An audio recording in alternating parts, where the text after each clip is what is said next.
So I'm going to get into attacking other entities and how you can do this effectively. So you're not going to be able to have really good attacking capabilities if you have your bipedal conditioning. You don't want to biped around your body because biped constructs are inefficient. Okay, the biped and swords and shields are for the physical universe. In the astral world, they're just sluggish and have mechanical influences. So you want something a bit more intuitive when it comes to astral propagation. So remove your bipedal conditioning so you can add constructs that are more intuitive astrally. Alright, so I use for constructs, of course, a sphere for defense, like a additional sphere around the astral body. It expands and contracts very easily. It doesn't take any exertion to maintain. That will not a lot. And for attack, I use tentacles. So in a less disturbed state, like when I'm just play fighting with somebody or somebody's training me, I will be able to manage 10 tentacles simultaneously. I describe them as tentacles, but you can add and remove them on demand.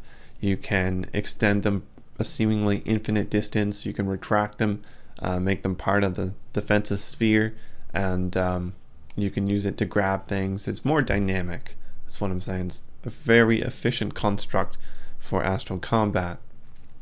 And in a more disturbed state, usually, which is what you're going to be in if you're in combat, you're probably only going to be able to manage around 6 tentacles simultaneously, kind of like how you can manage 4 limbs in the physical universe without thinking about it. That's kind of how it is. But when you don't have your bipedal conditioning, your human conditioning, you can do the same thing with the tentacles as you do with your limbs, just with 6 of them, and with no physical influences and significantly less limitations. So I use tentacles for counterattacks and like swiping away things that are lunged at me and things like that, getting out of really bogged down areas. A lot of times you'll be propagating through the astral world on a lower frequency. You're probably going to be on a lower frequency, or it'll feel like you're on a lower frequency or whatever if you're combating another entity, and you'll feel like your environment is like holding you back, like you're in a watery area or very, I don't know how to describe it, a very muddy area, and it just kind of feels messed up. And you can use these tentacles to pull you out of certain places that you get stuck. And I'm not sure if these are actual real influences or just influences imposed upon yourself because of your disturbed state. Usually when you are combating another entity, you're just as disturbed as they are, just from what I've observed. But it is necessary if you can't really get them to stop.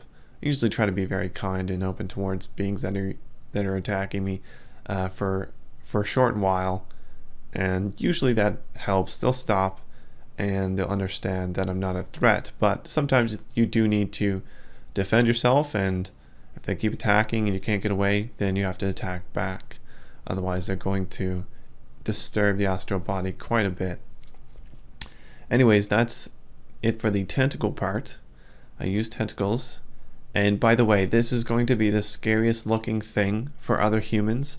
If you approach a human in like a real-time projection, and you've recently been in a combative state with like immaterial beings on a lower realm or lower frequency, or in a really disturbed state outside of a real-time projection, you will look like the freakiest looking entity alive to another human. Like you'll probably manifest as some sort of demonic thing. These combative structures that you create are no more healthy than our human conditioning. They are actually probably more unhealthy. They should be a temporary thing. So as soon as you are done with your combative structures or constructs, you should remove them.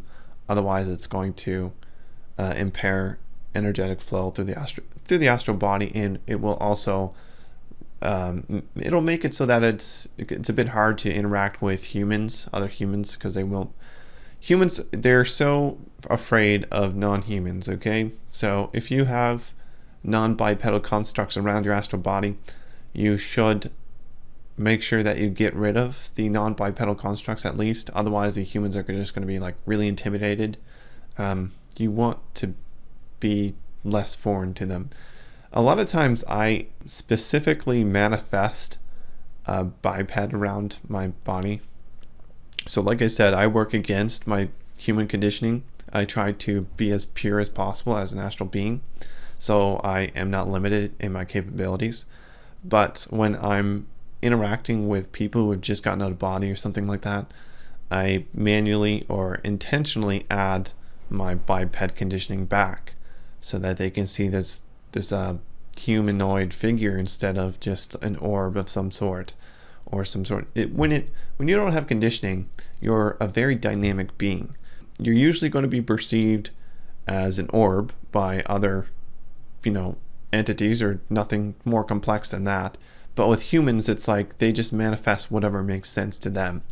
So it could be anything if you're in a dynamic state, and it could be potentially something intimidating, and that will mess up your ability to interact with them because they will be afraid that you're going to abduct them or something like an alien. So that's the only time that you should really consciously add a human construct around yourself, just so that people are comfortable around you. But like I said, it's very important that you don't keep your combative structures, the types that I have mentioned, around your astral body. These are very threatening to anybody that's not going to combat you. I think the next combative thing that you can do is you can create these spheres in front of you. You can use your hands if you want, like visualize hands if you have to, and you create a sphere about 2 feet in diameter, a hollow sphere, and then shrink it to a pinpoint and send it into the other person's astral body. Get it as close to their awareness as possible, and then expand it rapidly. And this will cause expansion to occur rapidly in the astral body. It's like pushing outwards from the inside. And their astral body will expand to an extent that it can no longer filter disruptive energy properly. And when it can no longer filter disruptive energy, the astral body has to decouple the awareness within it. So the consciousness or awareness is no longer directly exposed to this disruptive or potentially disruptive energy.